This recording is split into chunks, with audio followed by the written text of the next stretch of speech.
Então, você tem muito valor agregado dentro dessa corrente. Bom, mas voltando aqui. Então, esse gás era processado nas UPGN, tá? E você tinha ali retirada das frações C3, C4, que é propano, propeno, e gasolina, tá? E, claro, retirada de água, acertar o ponto de orvalho, que o gás sai com muita água, sai com alguma água lá do poço, né? E retirada de H2S, e aí com os processos químicos ou físicos devidamente executados. Eu não vou entrar em detalhe nisso, porque isso já é coisa da Petrobras, isso não é assunto meu. Tá? Mas, aí depois do gás processado de Cabiúnas, ele saía das unidades de processamento, entrava num gasoduto já terrestre, que a UPGN ficava em território, lá em Macaé, Cabiúnas fica em Macaé, no Rio de Janeiro, bem no litoral. Tá?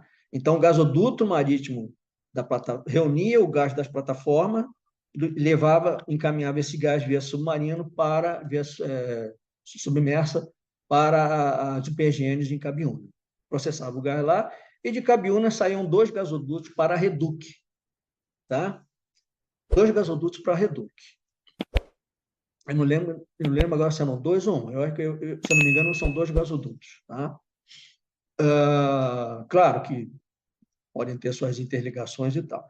E aí o gás já devidamente processado para poder ser transportado de acordo para que você não tenha problema no transporte. Tá? Porque a pressão de operação desses gasodutos, se eu não me falha a memória, era em torno de 60 bares de pressão. 60 atmosferas, tá? 60 e pouco, parece que podendo chegar a 70 atmosferas. Claro, essas pressões elas variam. O gasoduto não opera com a pressão estanque. O gasoduto, gente, vocês têm que interpretar o gasoduto que ele é um gasômetro também. Ele é um pulmão, ele pode funcionar como pulmão. Dentro de determinados parâmetros, ele pode trabalhar com uma pressão um pouco mais baixa ou pressão um pouco maior. Ele é um pulmão. Ele absorve, tá? Gás nos períodos de menor consumo, tá? Claro, respeitando os limites, né, de pressões e tudo mais, e ele pode trabalhar com as pressões menores também, deve ser a vazão no horário de pico, tá? Depois eu vou explicar como é que o pessoal da Petrobras controlava isso, e a gente tinha um intercâmbio muito grande com o pessoal da parte operacional da Reduc, da área de gás da Reduc, que era o pessoal que controlava o gás. A gente tinha um controle, um comunicado quase que diário com o pessoal, com os engenheiros da Petrobras, que eram responsáveis por toda essa operação do gasoduto Reduc, tá? Que é para a Reduc. Então, esse gás chegava na Reduc, tá? Ele poderia sofrer mais um pequeno tratamento, mas muito pouca coisa, tá? Ali tinha toda uma parte de controle, tá? Passava pelos city gates, que são os famosos pontos de entrega de custódia, né? City gate é uma instalação, tá? Tubulação aérea, em que você tem ali redução da pressão, tá? Os devidos controles, tá? De vazão, na época era placa de orifício, para poder faturar para a companhia distribuidora, tá? Então, reduz a pressão, controle de vazão, tá? Placa de orifício, medição da vazão, computador de vazão, tá? Com as devidas correções, inclusive fator de compressibilidade, tá? De pressão, temperatura, e como você tem uma redução de pressão muito grande, imagina só, você reduzir uma pressão de 60 baras para uma pressão no city gate, numa distribuidora que vai receber em 30 baras, por exemplo. Existe um efeito Joule muito intenso. É uma redução de pressão muito grande, em alta vazão. Tá? Então, você tem ali uma coisa que chama o resfriamento do próprio gás. Tá? Porque ele passa com tão alta velocidade que é como se fosse uma expansão ali isentálpica. Tá? Não há produção de trabalho, mas você tem um abaixamento da temperatura do próprio gás, porque a passagem é tão rápida que não dá nem tempo dele trocar calor com o ambiente, ou seja, através da tubulação, por convecção externa do ar, mais a condução na tubulação de aço, mais a convecção do gás. O gás retira calor, tá? Do próprio seio dele, e aí você pode ter condensação. Tá? A literatura relata que para uma expansão tá? É o chamado coeficiente de Joule-Thomson, tá?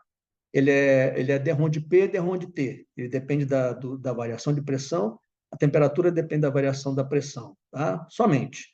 E o coeficiente de Joule-Thomson é para a composição para o gás que você está analisando. Pode ser CO2, qualquer tipo de gás. E no caso do gás natural, tem lá o seu coeficiente. Esse coeficiente de Joule-Thomson é tabelado para vários tipos de gases, tá? Então, a literatura relata que para o gás natural, para uma expansão de 100 psia, você tem um ΔT de saída na válvula, no regulador, de cerca de... quanto é que dá, mais ou menos, 7 graus Fahrenheit, de 6 a 8 graus Fahrenheit. Convertendo isso para o nosso sistema métrico aqui, seria mais ou menos 100 psi, vai dar 7 a 8 atmosferas. Para cada uma expansão de 7 atmosferas, você tem uma redução de temperatura da corrente de gás de 14 graus Celsius. Isso para 100 psi, que são 7 atmosferas. Imagina você variando de 60 para 30. Tá? Eu sei que hoje tem companhia distribuidora que recebe aí a 29 bárias, tá? Aqui no sul, onde eu estou. Eu não vou dizer o nome da companhia. Tá? Então, cada companhia tem a sua pressão de recepção lá no Citygate. Mas gira em torno disso. Tá? Então, você tem uma variação de 30 atmosferas. Então, quem quiser, faça a proporcionalidade aí, porque dá para fazer a proporcionalidade, porque o coeficiente de Joule-Thomson, você pode admitir ele como um comportamento linear, tá? Em relação à variação da pressão para um cálculo de variação de pressão. Tá? Então, se para 7 atmosferas, para 100 psia, se tem uma variação de 14 graus Celsius, faça aí a transformação para de 60 atmosferas para 29, 30 atmosferas, qual seria a redução da temperatura do gás. Então, você pode ter condensação nessa saída desse regulador. O que a Petrobras faz? Para minimizar, para contornar esse problema, eles aquecem o gás na entrada do regulador. Você eleva a temperatura do gás, tá? E aí você pode usar um queimador lá, um trocador de calor queimando o próprio gás natural do gasoduto, em que você ou um trocador de calor à água, aí depende, aí o projeto, eu não sei detalhe, mas você pode elevar a temperatura antes do regulador para uma variação de pressão muito grande, tá? Para que você não tenha esse problema na saída do regulador, tá certo? Então, e isso vai ser um problema que eu vou falar aqui depois futuramente, que é problema, vai estar relacionado, essa temperatura vai estar relacionada à injeção do odorante na corrente de gás após o Citygate que as companhias distribuidoras fazem hoje, tá? Isso tem um pouco a ver isso vai mexer um pouco com a escolha do odorante e do sistema de odorização que a companhia vai adotar, tá certo? Mais para frente, em outros vídeos, eu vou falar sobre isso, tá? Claro, isso não é efeito, ele é um efeito que vai se amortecer depois com o tempo, porque o gás, embora ele possa se resfriar na saída, ele vai acabar se reaquecendo novamente com gás. Mas esse reaquecimento ele não é tão rápido, porque o solo funciona como um isolante térmico, certo? Então você não pode considerar a temperatura do ar, tem que considerar a temperatura do solo. E a temperatura do solo não é a temperatura do ar, tá certo? Ela é menor. A temperatura do ar, num dia de sol intenso, ela é uma coisa, a temperatura do solo é outra. Tá? Mas o grande fator que ocasiona problema na odoração não é nem tanta temperatura. Tá? É mais uma outra coisa que eu vou falar em outro vídeo aqui. Certo? Outras condições de operação e da própria tubulação em si. Tá? Então, aí a companhia distribuidora recebe esse gás na sua rede de distribuição, no seu gasoduto de alta, na rede de alta da distribuidora, e aí vai para a sua rede, que pode reduzir para 7 atmosferas e depois, numa outra etapa, reduzir para 4, e aí para 4 vai para determinados mercados, tá? Aí, depois, mais para frente, a gente vai ver isso, tá? Então, era assim. Então, esse gasoduto, eu vou falar no caso da SEG agora, nós recebíamos esse gás lá na Reduc, ele entrava, o Citygate tinha uma medição com placa de orifício, o Citygate, ou ponto de transferência de custódia, alimentava a rede da SEG já, a Power-Syndicate, o gasoduto zero da SEG, tá? Era um gasoduto era não, é até hoje, né? Deve ser, de 12 kg-força centímetro quadrado, na saída da Reduc, tá? Ele perdia mais ou menos 1 quilo até chegar numa outra estação que a gente tinha ali na rodovia Washington Luiz, ainda em frente à refinaria, só que do outro lado da estrada, era uma estação de regulagem que a SEG tinha ali. Nessa estação de regulagem, tinha uma regulagem ali que reduzia de 12,5 para 11 quilos, tá? 11 quilos, e o gás era injetado no nosso gasoduto, que já vinha lá, e até a fábrica do gás, ali no gasômetro, e ele chegava lá e tinha uma perda de carga de mais ou menos 1 quilo, chegava ali com 1 quilo, 1,5 quilo de perda de carga. Chegava lá para a gente, lá na entrada da porta da fábrica, com 10 quilos, 10 kg força centímetro quadrado, tá? E depois tinha um regulador dentro da fábrica que regulava para 2 quilos, tá? E daí ia para as unidades de produção de gás. Depois eu vou falar como é que era, eu vou entrar nesse detalhe da regulagem, na entrada da fábrica, porque isso vai ter a ver com os acidentes que eu passei, eu vivi isso, 2 acidentes que causaram interrupção do gasoduto para nós lá, que foram o primeiro acidente foi um acidente operacional, tá? Houve formação de hidrato de carbono no gasoduto submarino da plataforma Paracabiúnas. Parou tudo, tá? Travou, bloqueou a tubulação, fez um efeito rolha, tá? Produção de hidrato de carbono é uma produção de gelo, ou seja, água com as moléculas do gás, forma gelo ali quase que cristalizado, forma vai formando gelo na tubulação até interromper totalmente. E foi o que teve. Eu não estou falando mal aqui da Petrobras, gente, tá? Muito pelo contrário. Eu sempre respeitei os profissionais da Petrobras e a empresa também, tá? A gente tinha muita relação, muito boa relação com eles. Eu estou falando aqui de fatos, tá? Então, de forma que eu não estou denegrindo aqui a imagem da companhia. Até porque a Petrobras estava iniciando essas operações com gás natural, estava todo mundo aprendendo, tá? Todo mundo era marinheiro de primeira viagem, como se diz, tá? Então, muita coisa tinha que ser ajustada. Então, houve essa formação de hidrato de carbono. Eu estava na fábrica nesse dia, de madrugada. O engenheiro da Reduc me ligou, disse que ia ter que reduzir o fornecimento de gás na nossa rede, ia cair muito, bloqueou o gasoduto, parou tudo, parou o PGN, parou tudo, tá? E a gente teve que reduzir o consumo e voltar para a nafta naquele dia, naquela madrugada.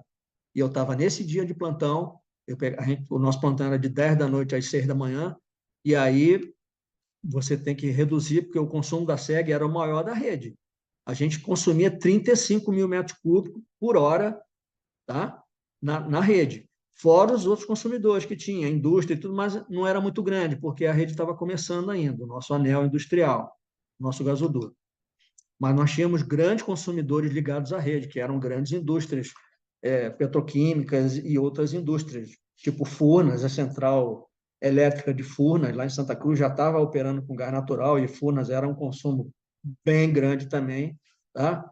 Eles já tinham substituído o óleo combustível, e outras empresas como, eu não vou falar o nome aqui, mas fabricante de metanol, que é uma empresa muito grande, tinha uma refinaria também ligada já consumindo gás natural. Então, isso afetou todo mundo. Esse corte de gás afetou a todos. E a SEG, vazão horária instantânea, era o maior consumidor. Então, eles cortaram. Numa situação dessa de emergência, e depois, futuramente, eu vou falar sobre as emergências de corte, tá? Eu vou falar aqui como se administra isso, né? Como nós administrávamos. E você que trabalha aí numa companhia distribuidora hoje, que você recebe gás, está tudo bonitinho, tudo muito bom, né? Está tudo muito bem, mas a hora que houver um problema de corte de fornecimento, por um acidente, por exemplo, um rompimento inadvertido de um gasoduto, tá? Uma interceptação indevida no gasoduto, que você tiver que passar por uma situação dessa, como você vai gerenciar essa situação com os seus clientes? Como a gerência comercial vai gerenciar essa situação? Eu vou passar, acho que é a experiência da SEG, tá? Então, houve esse primeiro corte. Praticamente ficou, só no final do dia é que foi voltar a operar o gasoduto. Tá? Ficou praticamente 24 horas parado, e eles tiveram que passar PIG na tubulação, tá? A Petrobras lá deu o seu jeito, tiveram que passar PIG, desobstruir a linha deles lá, com hidrato de carbono, que bloqueou o gasoduto, tá? E ficou quase 24 horas parado. A pressão do gasoduto no nosso caiu muito, caiu de 10 para, nossa, para 2 quilos, 1 quilo e pouco, tá? 1 quilograma força de pressão. Esse foi a primeira interrupção que eu passei, eu vivi na pele. Uma outra interrupção que eu vivi na pele foi o segundo acidente com acho que foi P-39, com uma plataforma da Petrobras, tá? Essa plataforma já tinha passado por um primeiro acidente em 1981, que foi gravíssimo, morreu muita gente, nossa, morreu mais de 40, quase 50 pessoas morreram no primeiro acidente. Se eu não me engano, acho que foi Pampo, plataforma de Pampo da Petrobras, houve um acidente em 1981. Eu não estava na companhia ainda, mas eu vi na imprensa. Ficou fornecimento de gás ficou suspenso durante quase 30 dias, tá? No acidente, no primeiro acidente. No segundo acidente, aí eu passei por ele, que eu também estava de plantão nesse dia. Tá? E eu cheguei lá na fábrica, já estava acontecendo o problema. Tá? Houve um segundo acidente, a mesma plataforma que já tinha sofrido o primeiro acidente, ela adernou, né?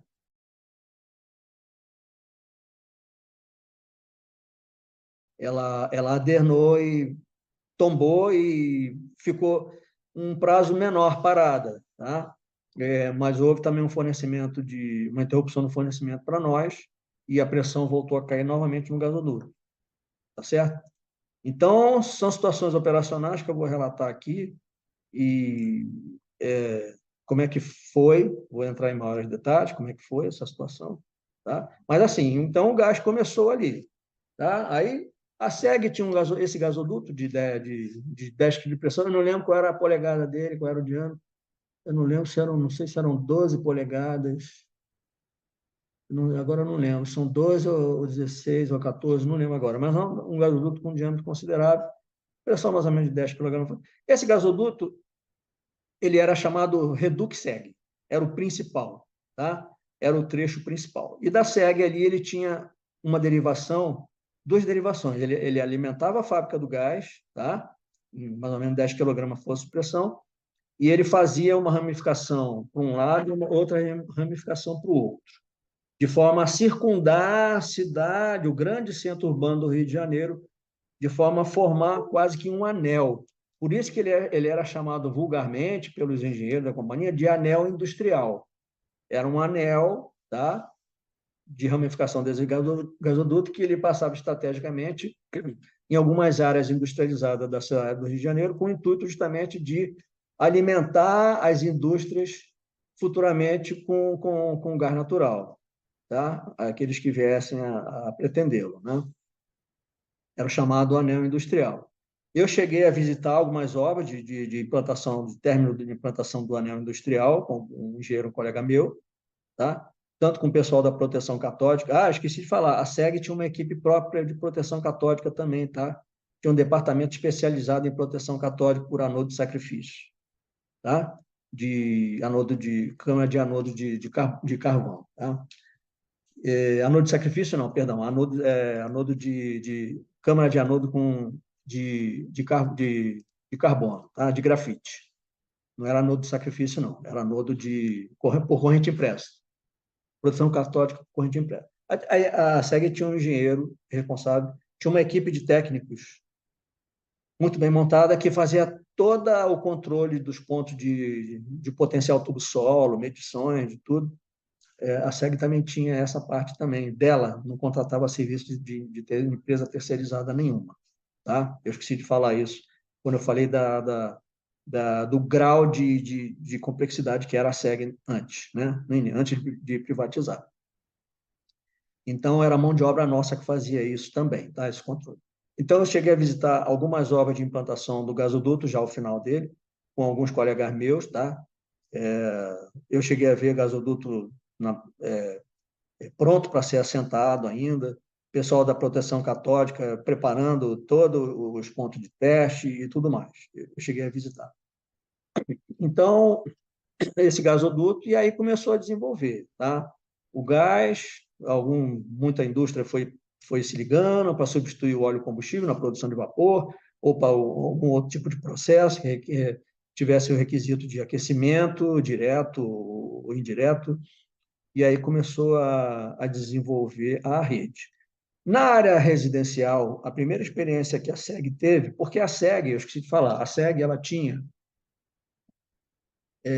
além do gás manufaturado, da rede de gás manufaturado, tá? Com rede de tubo de ponta e bolsa, e o gás natural começando a desenvolver a sua rede, a SEG, antes da chegada do gás natural, tá? Isso já na época do gás de nata, a SEG já tinha uma política de estações satélites de GLP. Eram estações de distribuição de GLP a granel, com vaso de 5 ou de 3 metros cúbicos, tá? Uma estação de GLP a granel centralizada. Dali saiu uma rede de tubulação que alimentava alguns bairros, alguns condomínios, tá? Qual era a intenção? Como a SEG tinha concessão do gás canalizado na cidade do Rio de Janeiro, era a prerrogativa dela só fazer a distribuição do gás canalizado de GLP também, tá?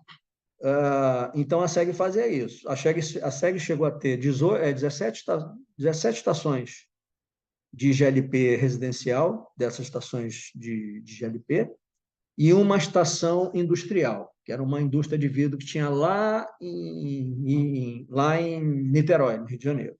E aí era só para essa indústria. Era o maior consumidor de GLP que a gente tinha. Então, a SEG tinha essas 17 estações centralizadas de GLP a granel para distribuição. Então, e tinha uma estação dessa que ficava na Ilha Governador, tá? Num bairro lá de classe média alta, lá na Ilha Governador, que chamava-se Jardim. Ah, meu Deus, eu esqueci o nome aqui agora, daqui a pouco eu vou lembrar. Na Ilha Governador, já tinha essa estação lá. E, e a primeira conversão de uma rede para gás natural foi feita lá. Foi o projeto piloto da SEG lá, tá? Em que a SEG fez a conversão, o gás natural passava ali pela Avenida Brasil, dali puxou-se um ramal para a Ilha Governador, e aí a SEG fez uma conversão, diga-se de passagem bem sucedida, uma conversão para gás natural numa rede de GLP na Ilha Governador. Jardim Guanabara, lembrei o nome agora do bairro lá. Então, foi ali a primeira experiência da SEG de fazer uma conversão. Embora muitos possam dizer que é uma coisa fácil, que você converter uma rede de GLP para gás natural não tem muito problema, porque a problemática maior estava em converter-se à rede de gás manufaturado, que era tubo de ponta e bolsa, extremamente corroídos, que eram tubos lá do início do século passado, tá? Com muito vazamento, muita perda de gás, tá? Mas que a SEG conseguia administrar muito bem, embora tivesse todos esses problemas, tá? Haja vista os índices de acidentes relatados aí nas estatísticas da SEG antes de privatizar. Quem tiver interesse pode buscar sobre isso, tá? Eu não lembro, desde o tempo que eu entrei na companhia, eu não lembro de acidentes assim graves, tá? Depois eu vou dizer os acidentes que teve, mas foi dentro da fábrica, não foi na rua. Foi dentro da nossa fábrica. Nós tivemos um acidente lá e depois eu vou contar aqui como é que foi. Mas não afetou ninguém, felizmente não feriu ninguém, graças a Deus, tá? Eu vou dizer em que circunstâncias ocorreu esse acidente, tá? Eu já estava na companhia nesse dia. Então, embora você tivesse muito vazamento de gás, mas a SEG conseguia gerenciar e administrar muito bem esse problema. Até que nunca houve acidente, explosão de bueiro com levantamento de tampa. Na época da SEG antiga, nunca teve esse problema, porque o pessoal administrava muito bem, contingenciava muito bem essa situação. Tá? Então, muitos possam dizer que o problema da conversão estava em você transformar a rede de gás manufaturado, porque tinha muita perda de gás, tá? Eu concordo em parte, tá? Realmente, foi um problema sério. Mas os engenheiros da SEG, o pessoal lá mais antigo, eles já tinham buscado experiências na Europa, tá? O pessoal já tinha buscado experiências, como é que foi a conversão do gás manufaturado na França e na Espanha, tá certo? O pessoal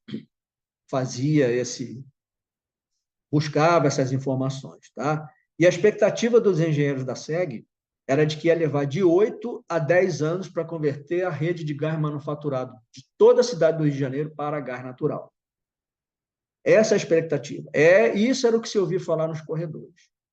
Não menos que isso, tá certo? Depois eu vou dizer por que a SEG acabou não fazendo isso e quais foram as circunstâncias que levaram à privatização da SEG. Tem a ver com essa situação também, tá? O porquê que chegou, como foi que a coisa caminhou, tá? Da SEG não ter conseguido realizar a conversão, ela, pelas próprias pernas, a conversão da rede de gás manufaturada, porque conhecimento e know-how tinha. Isso não faltava. Experiência e know-how tinha. Mão de obra qualificada tinha. A mão de obra nossa, sabe de onde vinha? Era do Senai. O pessoal terminava o Senai, uma grande parte do pessoal ia trabalhar na SEG, na parte de instrumentação, na parte de caldeiraria, na parte de manutenção mecânica, na parte de manutenção elétrica, tá certo? Pessoal se formava na Escola Técnica Federal de Química e iam trabalhar na SEG, tanto no laboratório como operador de reator, tá? No controle de qualidade, ou na parte operacional, na fabricação do gás. Então, mão de obra qualificada tinha. Era pessoal que saía originário das escolas técnicas do Rio de Janeiro, né? Escola Técnica Federal, inclusive, tanto a Federal de Química como a Federal Pura, que é mecânica, né? E elétrica, quanto o pessoal do Senai.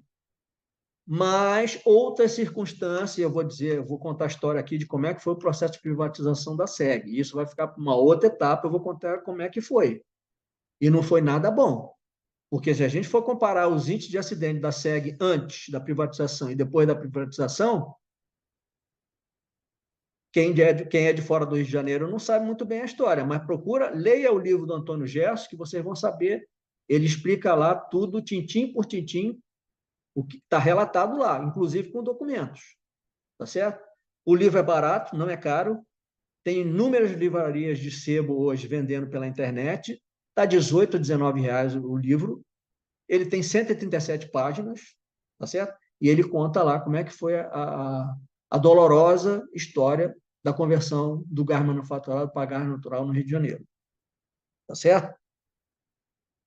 Então, quem tiver interesse em saber um pouco mais, e para que você tenha a experiência do que já aconteceu, para que você tenha aí dentro da sua empresa, pelo menos uma gravação histórica de o que já aconteceu, para que os erros não sejam cometidos novamente, embora ninguém vá converter mais nada, porque agora as companhias distribuidoras de gás do Estado são novas, novinhas em folha, tem controle sistema escada, tem supervisório, coisa, a gente não tinha isso na época.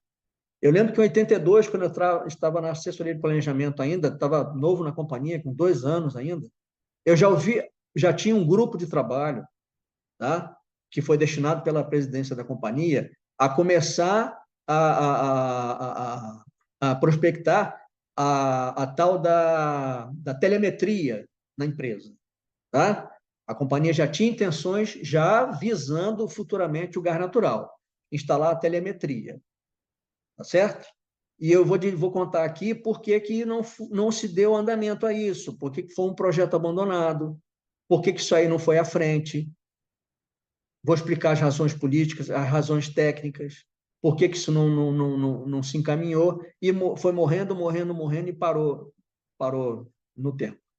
Por que a companhia nunca desenvolveu, até a sua privatização, um sistema de implantar um centro de controle operacional com dados em tempo real, tá? Coisa que muitas empresas hoje, companhia de gás pelo Brasil afora, já têm. Eu não vou citar nomes, mas busca no Google que você vai ver.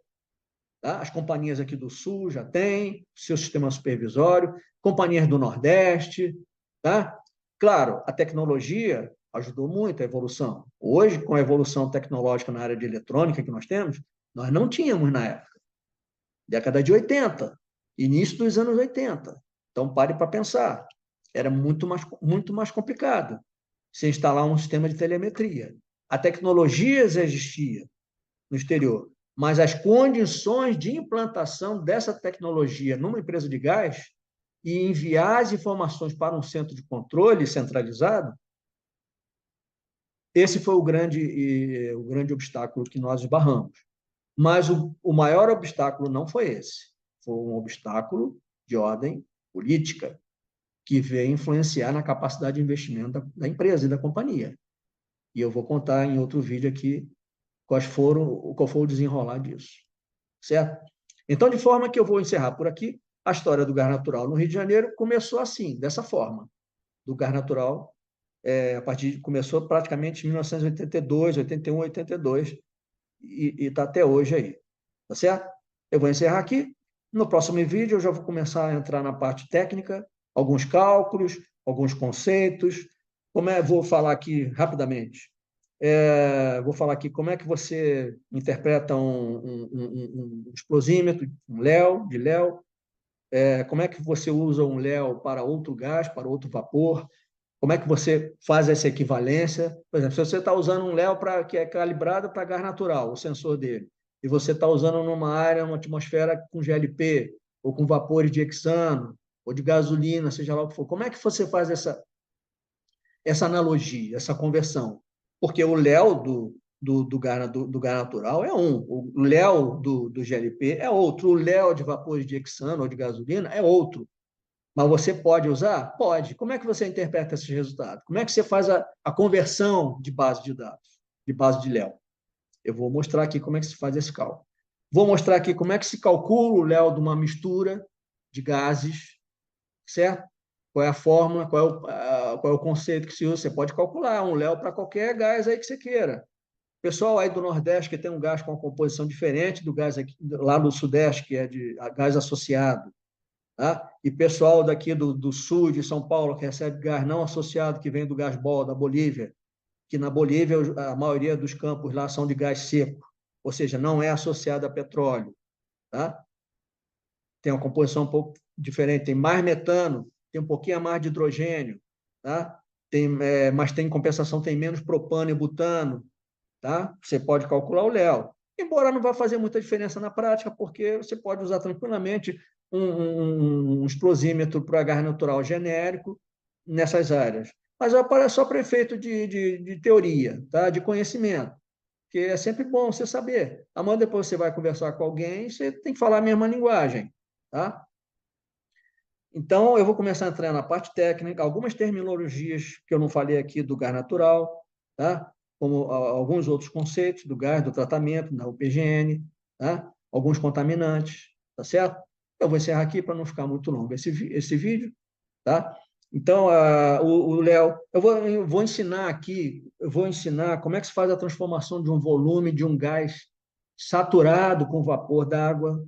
Pode ser gás natural, no caso a gente fazia lá com gás manufaturado, mas pode ser com gás natural, por que não? O gás natural a gente sabe que tem água também, em determinada parte do processo dele. Então, como é que você converte esse volume?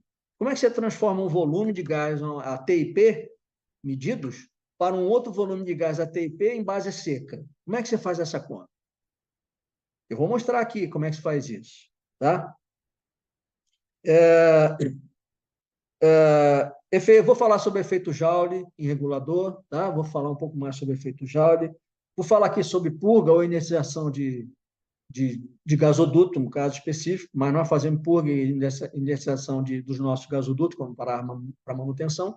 Eu vou falar aqui como é que a SEG fazia iniciação, e não era nitrogênio, não, tá? Hoje em dia tem muita facilidade, todo mundo tem nitrogênio líquido aí, ó, das companhias que produzem gás atmosférico, que você faz purga aí de gasoduto com nitrogênio líquido. Tá? Você pode até fazer com nitrogênio comprimido também. Mas hoje está todo mundo usando nitrogênio líquido. Eu vou explicar quais são as vantagens. Mas na época, não tinha essa facilidade de nitrogênio líquido. O nitrogênio líquido, na época, o preço era caríssimo, tá? Para a SEG alugar. E não tinha essa prestação de serviço. Então, a SEG, sabe como é que a SEG fazia? Purga de gasoduto? era com gás queimado, queimava a nafta num queimador e jogava para dentro do gasoduto dióxido de carbono com um pouquinho de monóxido. Pode parecer loucura, mas eu vou explicar como é que isso era feito e por que era feito. Tá certo? Era assim que nós fazemos a purga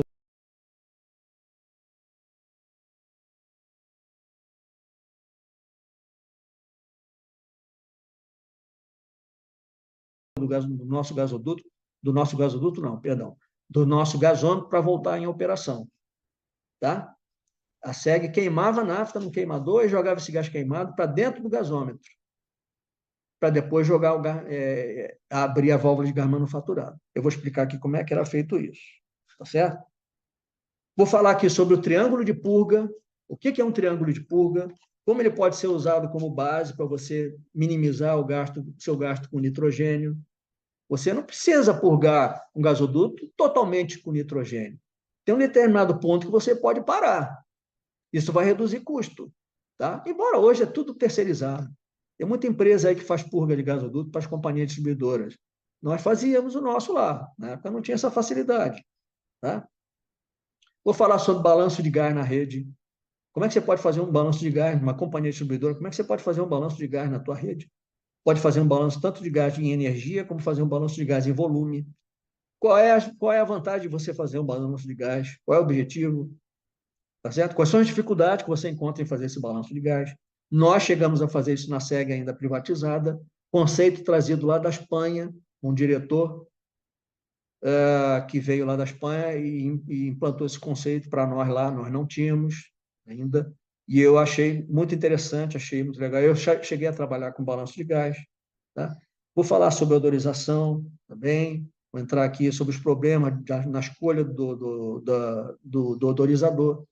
Tá? Então, assim, tem muita coisa técnica aqui que eu vou falar futuramente, em outros vídeos, que eu acho que, se você fizer um MBA, aí, uma pós-graduação em gás, tem coisa aqui que você não vai ouvir falar. Tem muita coisa aqui que você talvez não aprenda num MBA de gás, tá? Ou numa pós-graduação de gás hoje. Porque muita coisa aqui vai estar ligada à parte operacional também. Tá? Então, claro, eu não sou o dono da verdade, mas foram conhecimentos e situações que eu passei e aprendi. Então, vou tentar transmitir aqui da melhor forma possível. Certo? Então, eu vou encerrar aqui. Muito obrigado aí por me assistir, tá? Se puder, dar uma força no vídeo aí, no meu canal, tá certo? Apoia aí, porque eu acho que quem passa a experiência tenta contribuir de alguma forma para os novos que estão chegando aí. Eu sei que tem muita gente aí que tem intenção de fazer concurso para empresas distribuidoras, muitos jovens aí que estão se formando, terminando a faculdade e prestando concurso para várias distribuidoras pelo país afora. Tá? Se tiver alguma dúvida, pode me perguntar. Eu também posso dar aula, se for o caso, tirar alguma dúvida, ou ajudar a preparar, estudar para concurso, caso queira, tá? Mas, assim, procura dar uma força aí, se puder ajudar, tá? Porque, assim, a situação, vamos dizer assim, a evolução pode trazer muita novidade, mas o conhecimento, a base do conhecimento, ela não muda, ela é imutável, ela continua a mesma, tá? O que muda são as facilidades que as novas tecnologias trazem, mas o conhecimento é a base, até para que amanhã, depois você vai conversar com outro colega de uma outra companhia, ou você vai participar de um congresso, vai conversar com um engenheiro da Petrobras ou de uma outra companhia, que você saiba dialogar em alto nível, que você tenha bagagem, que você tenha background, ok? Para poder falar em alto nível com esse pessoal, tá bom? Então, muito obrigado, um abraço.